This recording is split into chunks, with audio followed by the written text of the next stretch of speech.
दोस्तों यूएफसी के light heavyweight division में इसी वीकेंड होने वाली है एक बहुत ही बेहतरीन और धमाकेदार फाइट, जिसमें एलेक्स पेरेरा जो रेनिंग डिफेंडिंग चैंपियन है उनका सामना होगा मागोमेड एंकलाइव से।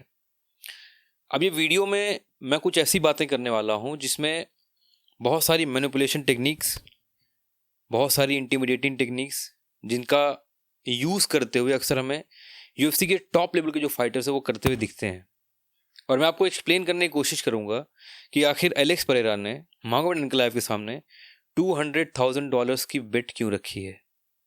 चलिए वीडियो को स्टार्ट करते हैं, बट उससे पहले मैं चाहता हूं कि आप सभी प्लीज़ चैनल को सब्सक्राइब कीजिए। हमारा इंस्टाग्राम पेज है, जाके वहाँ पे भी मुझे थोड़े फॉलोअर्स बढ़ाइए मेरे। Let's start the video now.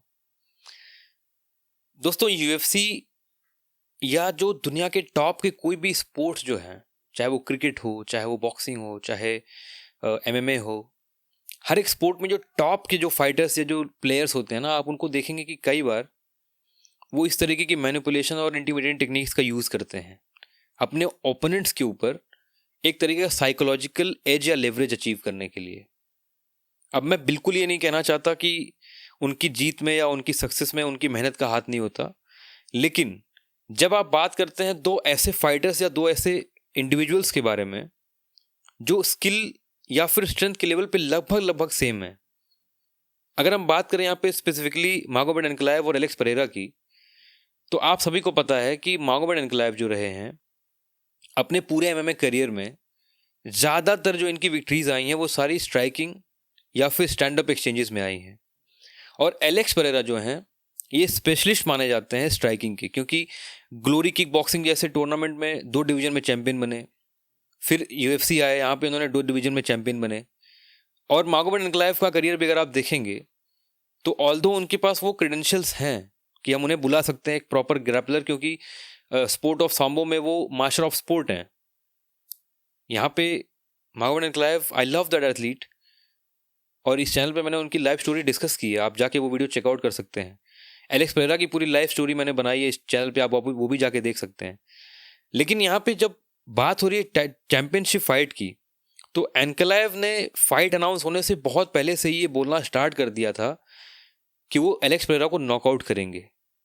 वहाँ पे वो अपनी रेसलिंग को यूज़ ही नहीं करेंगे, क्योंकि उन्हें ऐसा लगता है कि स्ट्राइकिंग के डिपार्टमेंट में भी मागोमेड एंकलाइव एलेक्स पेरेरा जैसे चैंपियन को हरा सकते हैं। और ऐसा सोचना कोई गलत थोड़ी है।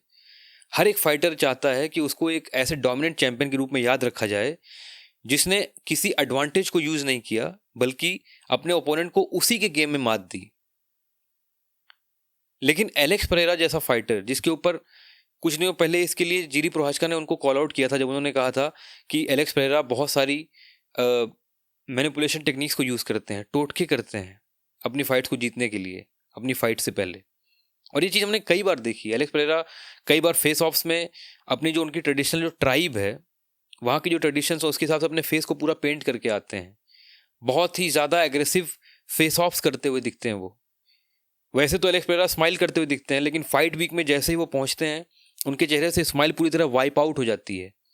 एक एग्रेसिव और एक बहुत ज़्यादा डोमिनेंट इंसान के तौर पे वो सामने नजर आते हैं अपने ओपोनेंट्स के सामने। तो ये सब क्या है आखिर, एक फाइटर ऐसा क्यों करता है? ये सारी चीज़ें की जाती हैं अपने फाइटर्स, अपने ओपोनेंट्स के अगेंस्ट एक तरीके का मेंटल और साइकोलॉजिकल एज अचीव करने के लिए। क्योंकि आप सभी को पता है कि इस लेवल के जो फाइटर्स हैं उनको आप फिजिकली डोमिनेट नहीं कर सकते, आप उन्हें अपनी स्किल्स के दम पे इंटिमिडेट नहीं कर सकते।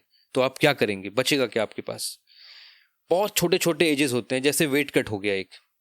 अब वेट कट कोई साइकोलॉजिकल एडवांटेज नहीं है, ये टोटली फिजिकल है।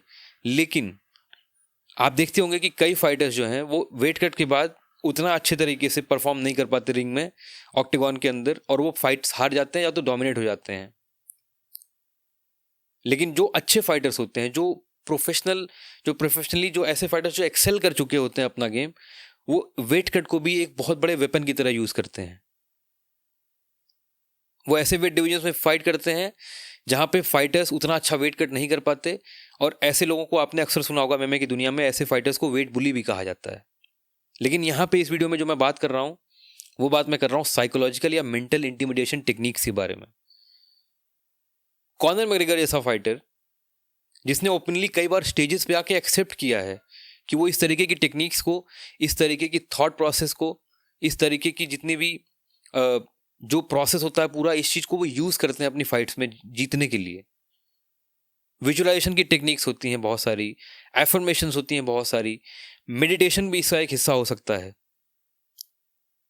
अब एलेक्स पेरेरा ने जो ये 200,000 की जो बेट रखी है, जिसमें उन्होंने कहा कि अगर मैं हार जाता हूं तो मैं $200,000 मागोमेड एनक्लाइव को दूंगा, जिसे वो किसी भी कैंसर हॉस्पिटल में जाके डोनेट कर सकते हैं।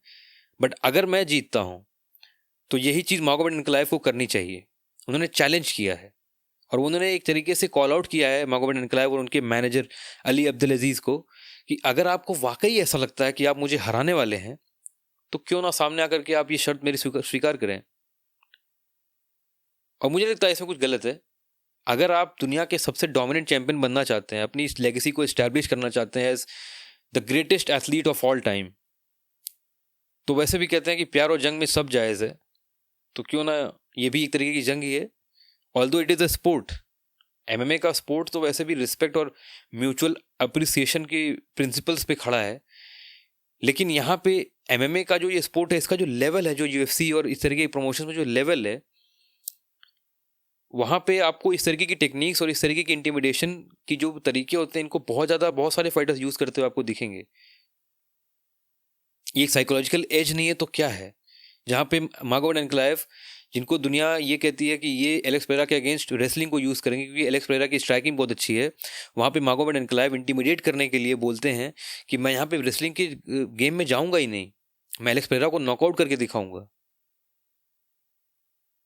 तो इस तरीके की जो बातें, इस तरीके की जो स्टेटमेंट्स आते हैं, ये हिस्सा होते हैं इन फाइटर्स की साइकोलॉजिकल डोमिनेंस का, उनकी साइकोलॉजिकल मैनिपुलेशन टेक्निक्स का हिस्सा होते हैं। एक स्ट्रैटेजी बनाई जाती है कि अगर आप किसी फाइटर से एट पार हैं, लगभग आपका स्किल लेवल सेम है, या शायद वो फाइटर आपसे और ज़्यादा स्ट्रांग है, तो आप कैसे उस फाइटर को ऑक्टेगॉन में डोमिनेट कर सकते हैं।